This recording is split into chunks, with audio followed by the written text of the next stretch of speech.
বাবু dress করা হইলো? কি ব্যাপার রে, তুই এখনো ড্রেস করিসনি যে? কি করে ড্রেস করবো বলো তো? এখন আমার একটা বন্ধু আসেনি, কি করে নিমন্ত্রণ করিছো? আমি সত্যি বলছি, সবাইকে ভালোভাবে নিমন্ত্রণ করে আজকে আসতে বলেছি। নিশ্চয় তোমার নিমন্ত্রণ করতে কোনো ভুল আছে। কিভাবে নিমন্ত্রণ করেছি শুনবি? তাহলে শোন। কি ব্যাপার আঙ্কেল, হঠাৎ করে আমাদের বাড়িতে? মা, আমি বিশাল বিপদে পড়েছি। 1 তারিখে আমার ছেলের বড় অপারেশন, অনেক রক্ত লাগবে। তুমি যা করে হোক আমার ছেলেকে বাঁচাইও না। তুমি রক্ত দেবে তো মা? আমি কোথায় রক্ত পাবো? আপনি এখন জানতো। এবার বুঝতে পেরেছি তো, প্রত্যেককে এইভাবেই নেমন্তন্ন করেছি তোর বন্ধুদেরকে যাচাই করার জন্য। যে বন্ধুদের লাগি তুই এত কিছু করিস, শুধু রক্ত দেওয়ার ভয়ে একটা বন্ধু আসেনি। আব্বা তুমি মিথ্যে কথা বলছো। আমার বন্ধুরা আমার লেগে জীবন শুদ্ধ দিতে পারে। আমার কথা বিশ্বাস হয়েছে না? তাহলে তুই ফোন করে দেখ তোর বন্ধুরা আসে কিনা।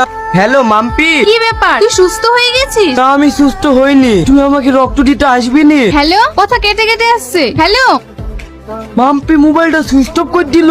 আব্বা আমি সব বুঝতে পেরেছি, যেসব বন্ধুরা আমার সাথে ঘুরতো সব নিজের নিজের স্বার্থের লাগি, কেউ আমাকে মন থেকে ভালোবাসেনি। ভালোবেসেছে তো শুধু তোমরা। আমি আর জীবনে তোমার কথা অবাধ্য হয়ে চলবো না। তুমি আমাকে ক্ষমা করে দাও আব্বা, তুমি যা বলবো আমি তাই শুনবো। তুই যে তোর নিজের ভুলটা বুঝতে পেরেছি, এইটাই আমার কাছে অনেক কিছু। আমি যে মেয়েটাকে বিয়ে করতে যাচ্ছি যে মেয়েটা বিশাল লোভী। তুমি যেভাবে বিটা আটকাও, তারপর তুমি যে মেয়েকে বলবা আমি সেই মেয়েকে বিয়ে করবো। আমি জানি মেয়েটা বদমাইশ লোভী, এর জন্যই তো আমি ওর বাড়ি থেকে 2 দিন আগে বিটা ভেঙে দিয়ে এসছি। তুই কাঁদিস নি মধু, চ ঘরে।